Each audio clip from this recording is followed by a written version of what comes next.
लोग कक्षा 12 की रसायन विज्ञान पढ़ेंगे और रसायन विज्ञान के बारे में जो इसकी बेसिक जानकारियां हैं वो आप लोग कक्षा 11 में पढ़ चुके हैं।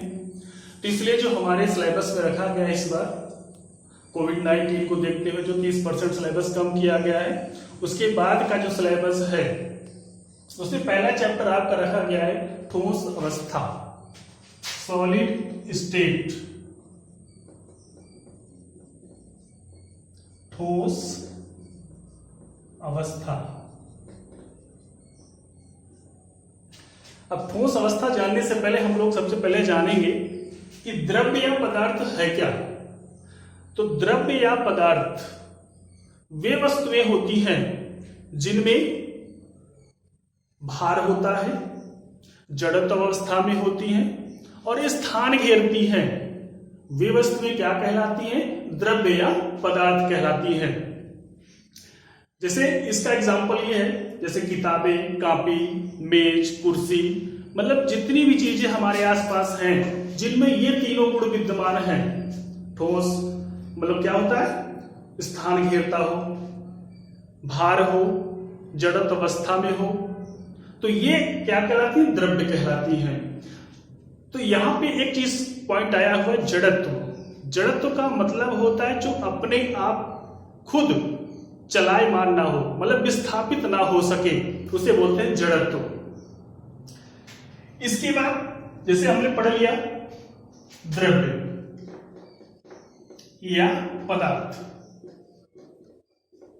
तो द्रव्य या पदार्थ की परिभाषा एक बार फिर से आप लोग रिपीट करिएगा। वे वस्तुएं जिनमें द्रव्यमान हो, स्थान घेरती हो और जड़त्व अवस्था में हो, वे वस्तुएं क्या कहलाती हैं? द्रव्य या पदार्थ कहलाती हैं। अब इन द्रव्य या पदार्थ को हम लोग तीन भागों में डिवाइड करते हैं। कितने भागों में? तीन भागों में। पहला है ठोस अवस्था,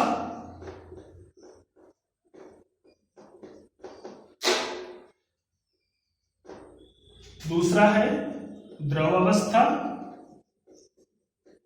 और तीसरा है गैस अवस्था। तो ये द्रव्य के हो गए तीन भाग, ठोस, द्रव, गैस। अब ठोस है क्या? पहले ठोस के बारे में जानेंगे हम लोग।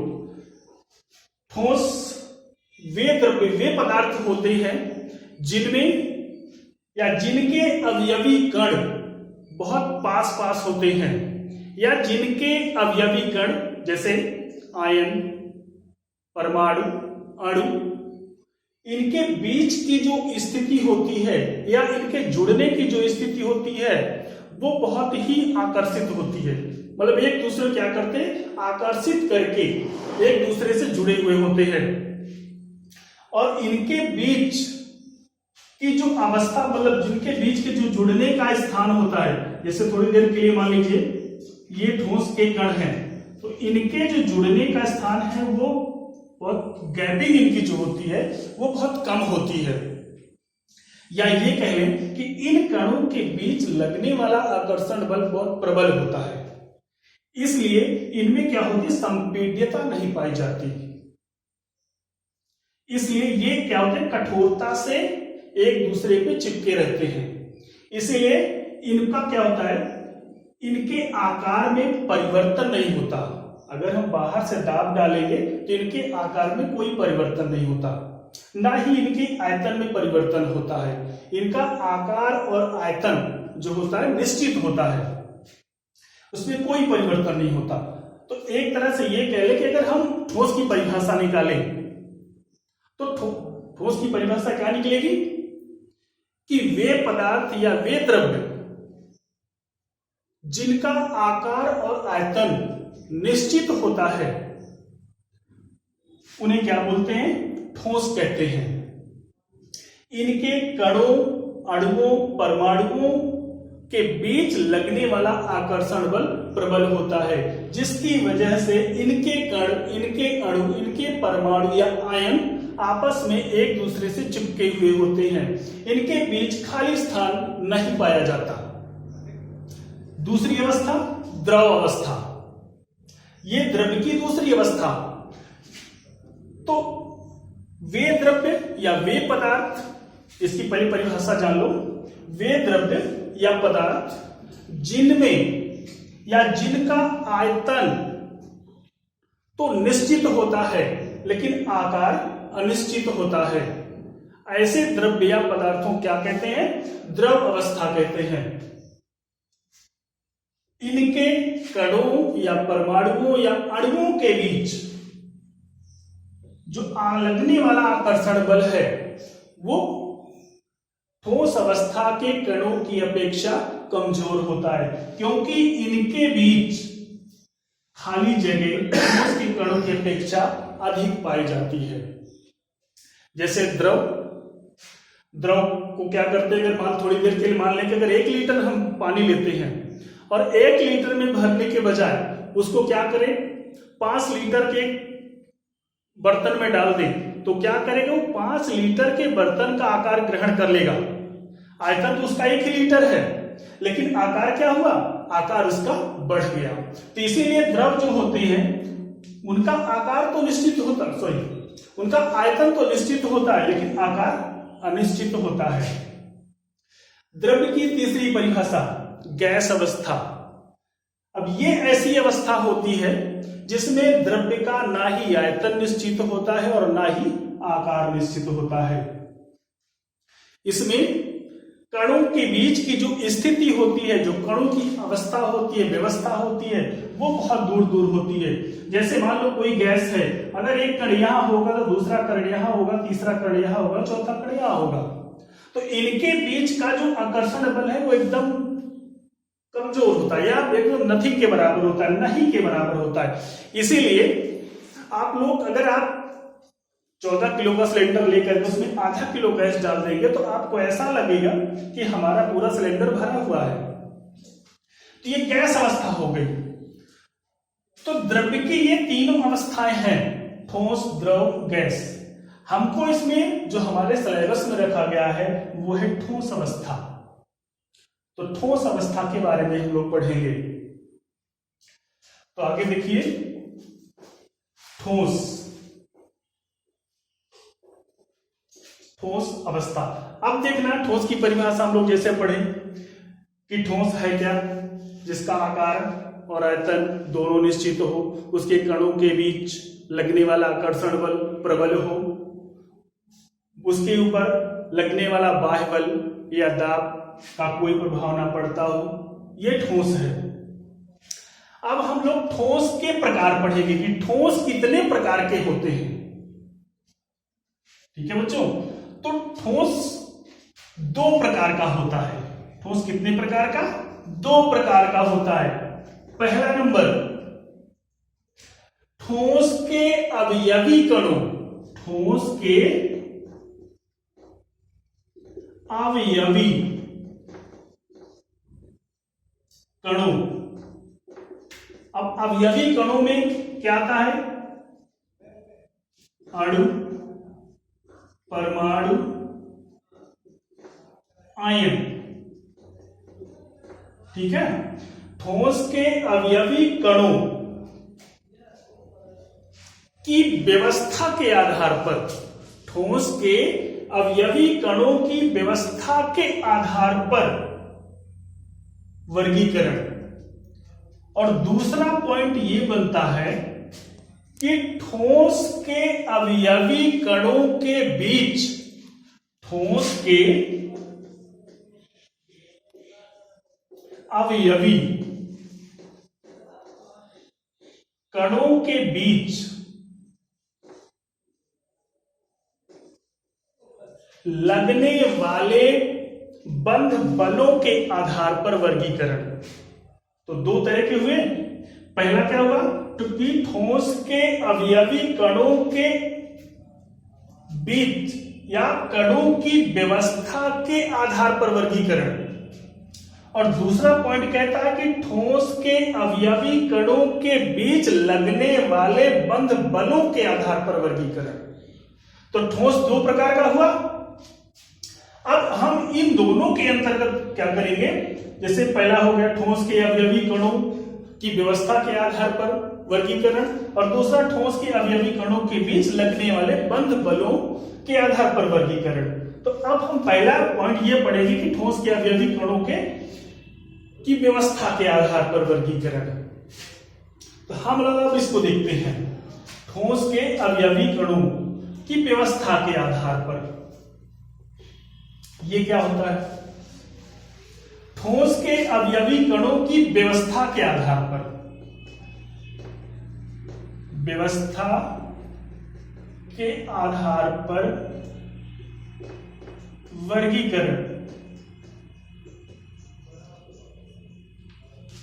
अब देखो, ठोस के अवयवी कणों की व्यवस्था के आधार पर ठोस को दो भागों में बांटा गया। कितने भागों में? दो भागों में बांटा गया। पहला नंबर है क्रिस्टलीय ठोस और दूसरा नंबर है अक्रिस्टलीय ठोस। क्रिस्टलीय ठोस और दूसरा है अक्रिस्टलीय ठोस। अक्रिस्टलीय ठोस, ठीक है। इसी को क्या बोलते हैं? क्रिस्टलाइन सॉलिड, और इसे बोलते हैं एमार्फस सॉलिड। थोड़ा बहुत आप लोग इंग्लिश में जानते चलिए। क्रिस्टलाइन, इसको क्रिस्टलीय ठोस को बोलते हैं क्रिस्टलाइन सॉलिड, और अक्रिस्टलीय ठोस को बोलते हैं एमार्फस सॉलिड।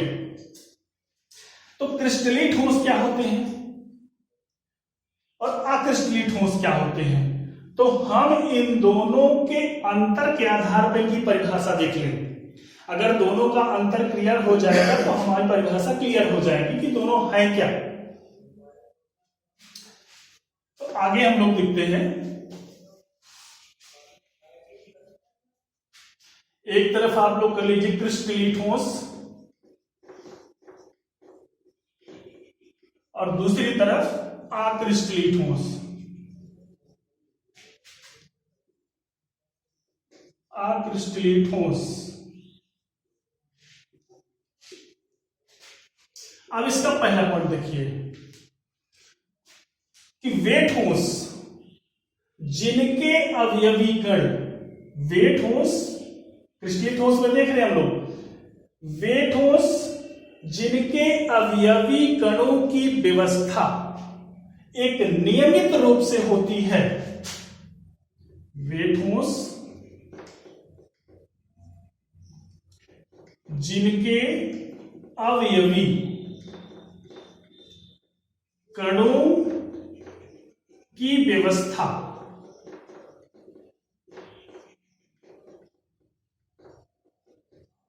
नियमित रूप से होती है, वे क्या कहलाते हैं? क्रिस्टलीय ठोस कहलाते हैं। और अक्रिस्टलीय ठोस में क्या होता है कि वे ठोस जिनके अवयवी कणों की व्यवस्था अनियमित रूप से होती है, या ये कह लें कि जिनमें कोई एक निश्चित ऑर्डर नहीं होता, वो क्या कहलाते हैं? अक्रिस्टलीय ठोस कहलाते हैं। अब सपोज दैट, जैसे मान लीजिए थोड़ी देर के लिए हम क्या करें, हमारा एक कण A है, दूसरा कण B है, तो फिर जो तीसरा कण आएगा वो A आएगा और दूसरा कण क्या होगा? फिर B आएगा। इसका मतलब यह हुआ कि A का पूरक B और B का पूरक A और A का पूरक B। तो इस तरह से ये हम क्या करते हैं, जैसे ऐसे लिखते चले गए, हमारे पास दो कण है A B A B A B करते चले गए। तो यहां पे ये आपको दिख रहा है कि ये एक निश्चित क्रम में अरेंज है। लेकिन अगर यही कण को अक्रिस्टलीय ठोस में रखा जाए तो इनमें जो व्यवस्था है, इनके जो अरेंज करने की व्यवस्था है, वो नियमित नहीं होती। मान लो कभी कभार ए बी आया, फिर बी आया, फिर बी आया, या ए आया, फिर ए आया, फिर ए आया। तो इनकी कोई एक निश्चित ज्यामिति नहीं होती, मतलब इनकी क्या होती है? नियमित व्यवस्था नहीं होती। कभी इकट्ठा हो सकते हैं, कभी एक एक करके हो सकते हैं। तो ये होता है, क्या होता है? अक्रिस्टलीय ठोसों में होता है, इनके कणों की जो व्यवस्था होती है वो नियमित नहीं होती, एक निश्चित ऑर्डर नहीं होता। दूसरा पॉइंट क्या है इसका? दूसरा पॉइंट ये है कि इनका जो विदलन होता है, मतलब खंडन, टूटना। तो इनका जो खंडन होता है वो एक निश्चित होता है। अगर हम इनको तोड़ेंगे तो भी इनमें क्या होता है कि निश्चित प्लेन मिलेगा, निश्चित तल मिलेगा। या इनको काट करके देखेंगे तो इनकी एक निश्चित संरचना, निश्चित ज्यामिति मिलेगी। लेकिन अक्रिस्टलीय ठोसों में क्या होता है, इनकी कोई निश्चित ज्यामिति नहीं होती। जैसे थोड़ी देर के लिए मान लो हम लोग क्या ले, चीनी का एक कण अगर काट के देखा जाए माइक्रोस्कोप में लगा करके, तो उसकी जो ज्यामिति होगी वो हर कणों के लिए एक निश्चित होगी। लेकिन अक्रिस्टलीय ठोस में जैसे कांच है, प्लास्टिक है, रबर है, अगर उनको देखा जाए तो उनको काट के देखा जाए तो उनकी एक निश्चित ज्यामिति नहीं होती। कभी भी उनका जो तल होगा वो बराबर नहीं होगा। वो क्या होंगे, वो कभी अंदर होंगे, कभी कण बाहर होंगे। इसीलिए जब भी हम लोग देखते हैं कांच हमको क्यों लग जाता है, कांच इसीलिए लगता है क्योंकि उनको काटने पर उनकी जो सतह होती है वो समतल नहीं होती, क्योंकि उनमें जो व्यवस्थित कण हैं वो एक निश्चित ऑर्डर में नहीं होते। ठीक है। तीसरा पॉइंट क्या कहता है, तीसरा पॉइंट ये कहता है कि इनकी जो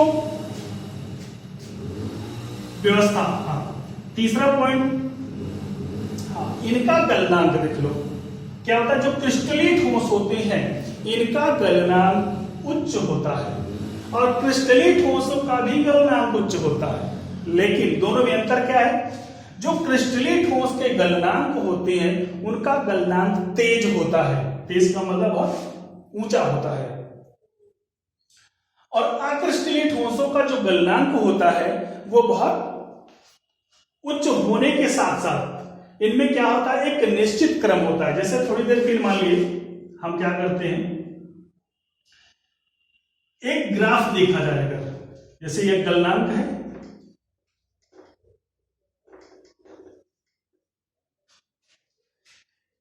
यहां सपोज दैट टाइम ले लिया हमने और ये टेम्परेचर ले लिया। तो जो क्रिस्टलीय ठोस होते हैं, क्रिस्टलीय ठोस क्या होता है कि इनका जो टेम्परेचर होता है वो असतत होता है। असतत का मतलब क्या होता है, ये कुछ दूर तो आते हैं और फिर यहाँ पे टेम्परेचर को मेंटेन कर देते हैं। मेंटेन करने का मतलब इनका स्थायी हो जाता है टेम्परेचर, फिर इसके बाद फिर गिरता है, फिर कुछ देर के लिए टेम्परेचर स्थायी होता है, फिर गिरता है और फिर टेम्परेचर स्थायी होता है। इस तरह कुछ ऐसे बनता है इनका ग्राफ।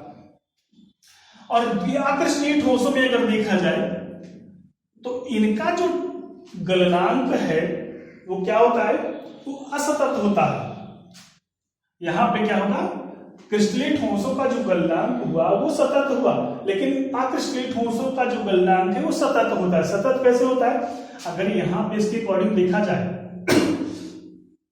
यहां टेम्परेचर ले लिया जाए, यहां पे टाइम ले लिया जाए, तो यहां पे क्या होता है कि यहां पे जो, जैसे यहां से चलते हैं तो ये डायरेक्ट यहां पे पिघलता चला जाता है। ये इसकी एक निश्चित, ये मतलब ये ऐसा नहीं होता कि अगर हम इसको गर्म करना शुरू किए तो ये बीच में टेम्परेचर को मेंटेन करता है, ऐसा नहीं है। ये टेम्परेचर को मेंटेन नहीं कर पाता है, ये डायरेक्ट क्या होता है, द्रव अवस्था को परिवर्तित होता चला जाता है और एक निश्चित पॉइंट पे आकर के द्रव में बदल जाता है। और ये क्रिस्टलीय ठोस में क्या होता है कि ये एक ही बार में द्रव अवस्था को परिवर्तित नहीं होते हैं, ये कुछ दूर जाकर के क्या होते हैं, अपने आप को टेम्परेचर को रोक लेते हैं और रोकने के बाद फिर पुनः टूटना शुरू होते हैं। तो थोड़ी थोड़ी देर बाद जाकर के ये द्रव अवस्था को प्राप्त होते हैं। लेकिन अक्रिस्टलीय ठोस एक ही बार में द्रव अवस्था को प्राप्त हो जाते हैं। ठीक है, तो यहां से आपको क्रिस्टलीय ठोस अक्रिस्टलीय ठोस में अंतर समझ में आ रहा होगा। इसके बाद अगला पॉइंट बताता है कि क्रिस्टलीय ठोसों की, जो क्रिस्टलीय ठोस होते हैं वो असमदैशिक होते हैं। असमदैशिक का मतलब, असमदैशिक और अक्रिस्टलीय ठोस समदैशिक होते हैं। अब यहां पे थोड़ा सा देखना है आपको, समदैशिक और असमदैशिक का होता है या विषमदैशिक क्या होता है। विषमदैशिक, विषमदैशिकता और समदैशिकता।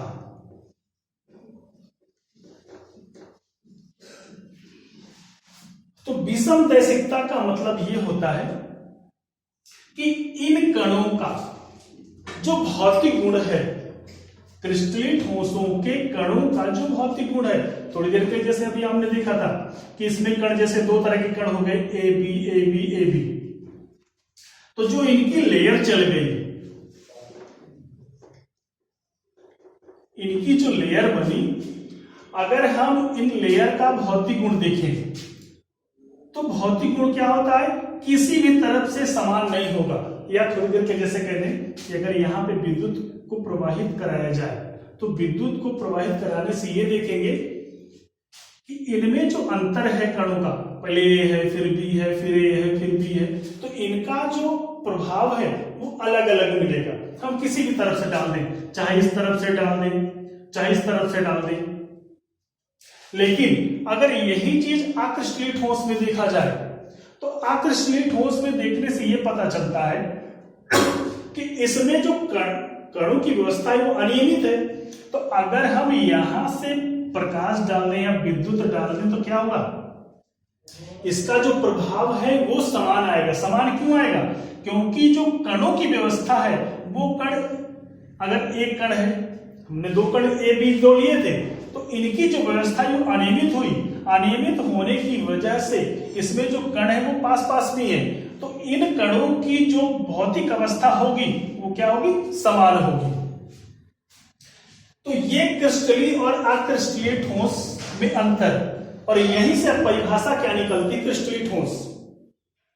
तो क्रिस्टलीय ठोस की परिभाषा क्या निकली कि वे ठोस जिनके अवयवी कण नियमित रूप से व्यवस्थित होते हैं, जिनका गलनांक उच्च होता है तथा उनके कण विषमदैशिकता प्रदर्शित करते हैं,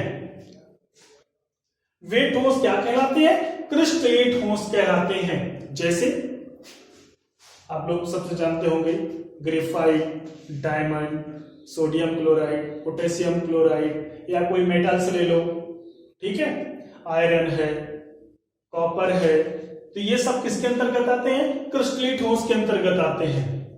अब यहां से अक्रिस्टलीय ठोस की परिभाषा क्या निकलती है, वे ठोस जिनके अवयवी कणों की व्यवस्था अनियमित होती है या एक निश्चित ऑर्डर में नहीं होती है तथा उनका गलनांक क्या होता है, उच्च होता है, लेकिन एक नियमित निश्चित होता है।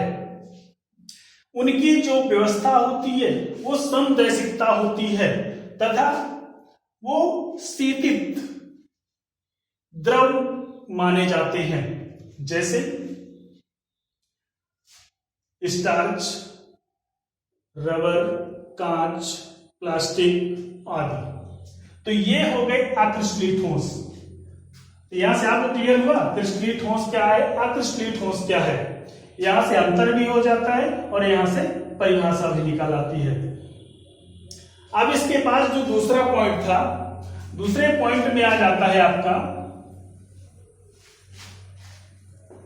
कि ठोस के अवयवी कणों के बीच उपस्थित बंध बलों की व्यवस्था के आधार पर वर्गीकरण। इसको हम लोग अगले नेक्स्ट वीडियो में पढ़ेंगे। तो आज आप लोग यही समझिए, जो भी दिक्कतें आती हैं आप इसको आप लोग कमेंट से बताइएगा। ठीक, धन्यवाद।